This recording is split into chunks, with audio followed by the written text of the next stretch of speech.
Normally at this time we talk to Emma Robinson about technical matters, but Emma wasn't available today. So we got Professor Kevin Curran, who's a Professor of Cyber Technology at Ulster University, to stand in at very, very short notice. Hello, Kevin. Good afternoon, Colin. Now, we're starting to talk today, first of all, about AI, artificial intelligence, and Sam Altman was sacked. Now, I know very little about artificial intelligence, and I know nothing about Sam Altman, so tell me about him, first of all. Yeah, it's kind of dominating the technology news, really.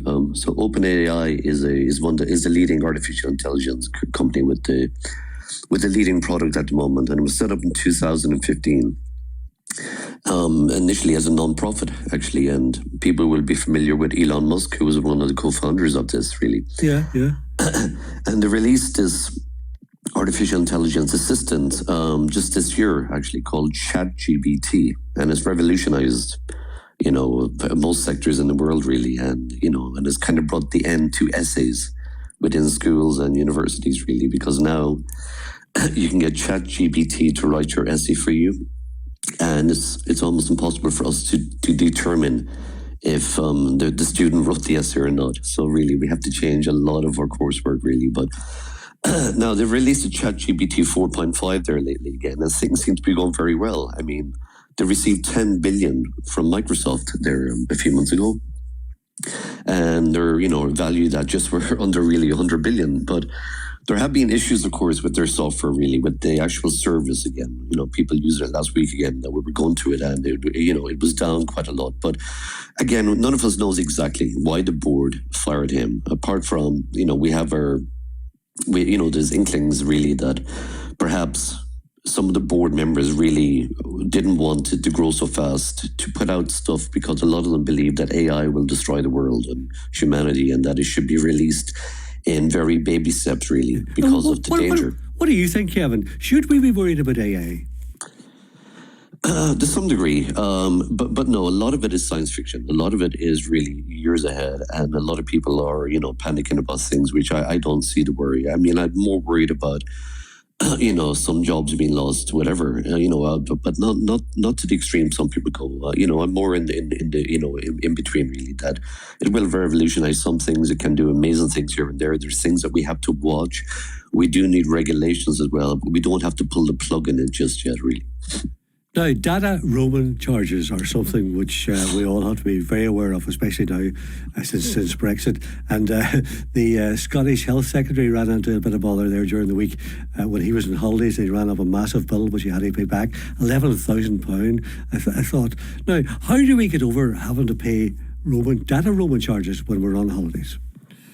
Yeah, I mean, that was quite incredible, really. You paid £11,000, really. And I was looking at the breakdown. It was like £1,000 per gigabyte, really. So even if you were listening to music on that one, it was costing you £3 per song. Not to mention, of course, if you watch the movie, of course, because movies or video is what causes the most, of your data to occur. But really, £3 a song. It would be, yeah. Goodness gracious. It is, yeah. No, it's crazy. That was a crazy bill. But of course, yeah. First of all, you should check. Some roam. A lot of our carriers actually allow us to roam free in Europe, whatever else. Even though Brexit did bring in some cut down a lot of that. So check with your provider which countries you can go to. But you could also be caught out. There's people who go to some countries in Europe and they think they are in the EU, but they're not. But of course, then really, you could use Wi-Fi when you're away. Of course, if you're just using Wi-Fi, first thing to do, obviously, if you're worried about that and you don't have a plan with your provider, is to turn off data roaming. But of course, a lot of the carriers allow you to pay a certain fee per day. Like 3 and Sky, for instance, charge a flat £2 a day. Whenever you're in Europe as well, and of course the United States. So again, you could pay for, just pay for a daily charge for roaming. Again, you could turn off your data roaming if you have to. You can get a temporary SIM card as well from your company or one in the foreign country as well. But really just be aware of any non-essential use. But of course, even if you weren't streaming stuff, your modern phone is always checking in and downloading stuff in the background as well. So those charges would crawl over, a few weeks away as well, even if you didn't do any surfing on your phone again. So it's best to just make sure that you know with your provider, what are the fees within that country. Well, I was in America earlier this year, and I was advised before I went that I should keep my phone on airplane mode all the time. And I did that, and I got no roaming charges whatsoever. But America, of course, Wi-Fi is practically everywhere. Every shop you go into, every shopping centre, there's Wi-Fi, and all the homes have good Wi-Fi. So that was very good advice. But of course, you don't always have that anywhere you go in Europe. The Wi-Fi should. So keeping it on airplane mode, would you advise that?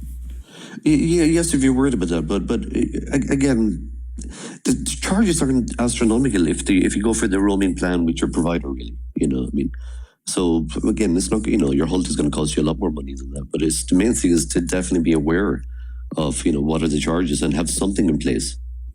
Now, I have to say that this next topic we're about to talk about hit me very hard because I use the same password for everything. Microsoft have just revealed the most used passwords of 2023. Now, mine is not on it, I have to say, but some of the ones on it are password, QWERTY, Liverpool, 1, 2, 3, 4, 5, 6, 7, 8, 9, Arsenal. They seem very obvious, but everybody's using them.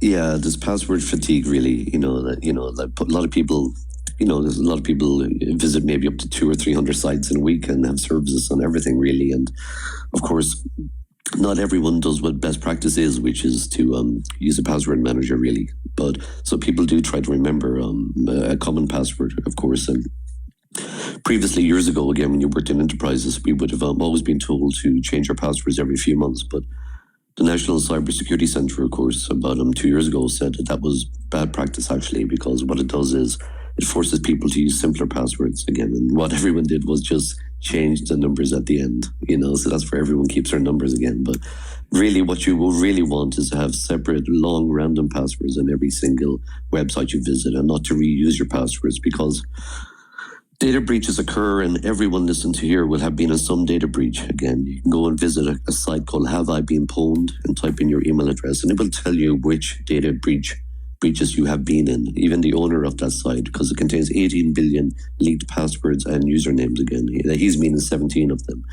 So again, the reason is that even if you're visiting a site like the BBC iPlayer, which requires a password and username, but of course there is no credit card details stored in the BBC website.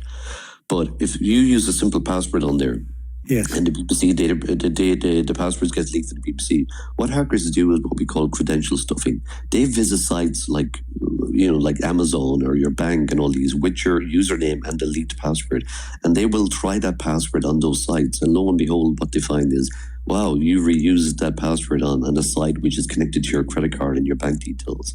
So that's why you should never reuse your password.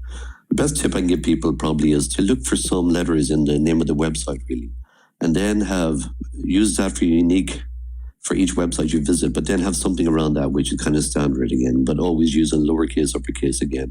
Ideally, your password should be 14 and 15 characters long, because the brute forcing cracking tools, again, we usually go for the low-hanging fruit, the shorter passwords again. So they are quite immune to brute force hacking, anything about 14 characters upwards again. And every year you have to add a character because computers always get faster again and the machines behind it.